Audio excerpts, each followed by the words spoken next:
Hi everyone, my name is Ali Pirzadeh and I'm a session hairstylist but also a wig maker. I teamed up with Future Dreams to come here and talk all things wigs and answer some of your questions. So one question we got a lot was what to think about when buying wigs and what kind of different options are out there.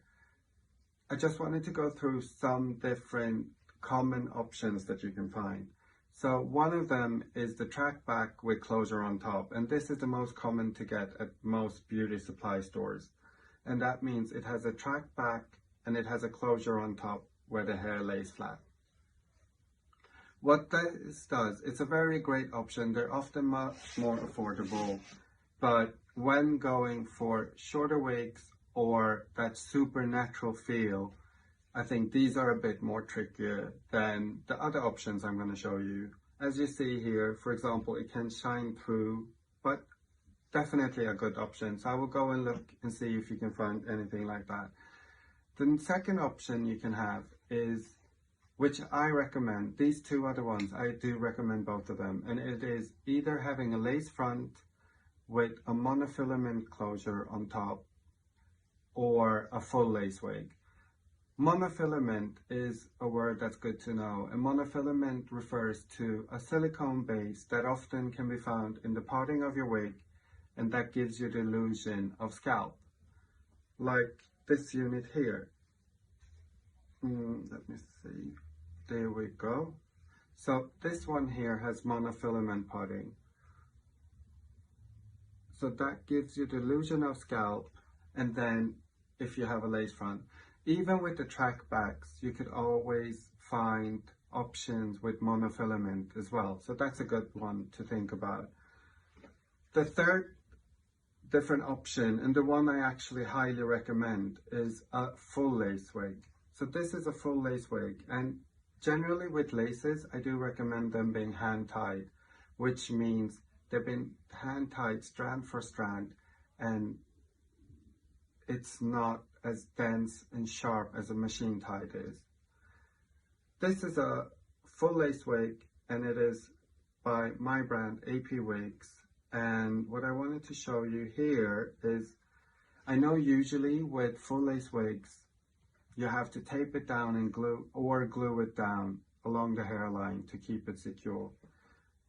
One important thing to think about though is always try to see if you could order your full lace wig with your own exact measurements, because if it is made by your measurements, it often stays on like a glove and it doesn't move, which gives you that freedom of not gluing it down or taping it. And a second thing to think about is nowadays most of the full lace wigs, companies that make them, install elastic like we've done here. And what that does, it actually goes in the back here, nape of your scalp, and it just keeps it secure and it doesn't move around. And I feel that is something that actually helps a lot to make you feel comfortable with it staying on with, no accidents. Let me put this on. So this is a full lace and it's hand tied, and I'm going to show you what the hand tied, why that is important. But when you put it on, take your wig, put it on, take the elastic, pull it down there by your nape, and take the comb that is here in the back, pull it and put it under that elastic, and that will just secure it on and it will feel much more comfortable. So this is what a hand tied wig is. So if you see that hairline, that feels very natural and it's not sharp or too dense. It actually starts off a bit thinner and goes thicker. So when it is lace wigs, one thing to think about, one word you will hear a lot is density. And density means how much strands of hair is tied in every loop on the lace. So my recommendation is often a density of 130 is quite natural. That is what we naturally have. And what we do here at AP Wigs is our densities goes from 110 up to 130, and then you can go up to 250 if you want. The options are endless. But it's really good to think about where you go and what density to choose so it feels natural to you. Another thing you will hear often when it comes to wigs is these different words. So Remy, virgin, non-Remy. And I just wanted to go through that a little bit with you as well. And let's start with virgin. So virgin means that that hair, bundle of hair that, you know, has been tied on your wig is completely virgin. It hasn't been colored, it hasn't been chemically processed. And then you have Remy hair, and Remy stands for, it may have been colored and processed, but the strands of hair is all tied in the same direction. So if you look at a strand of hair, the hair is actually covered in cuticles that often lays layered, almost like fish scale. And the scale should go downwards as it naturally does. So when it's Remy, you can feel secure that all the hair is actually tied and it all points to the same direction.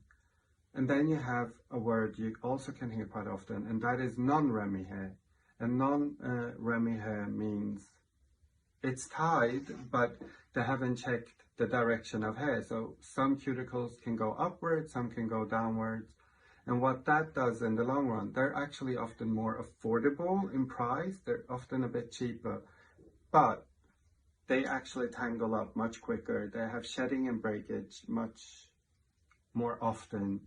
And I feel in a way, yes, they are maybe cheaper to purchase from the start, but it won't last you as long. So 2 words to think about when buying wigs is definitely, is it virgin or Remy? And then, yeah, depending on what you want. If you want a lace front or a full lace. So if it's a lace front, monofilament is something to really think about and that I recommend. And I hope that helps, and talk to you in the next one. Thank you.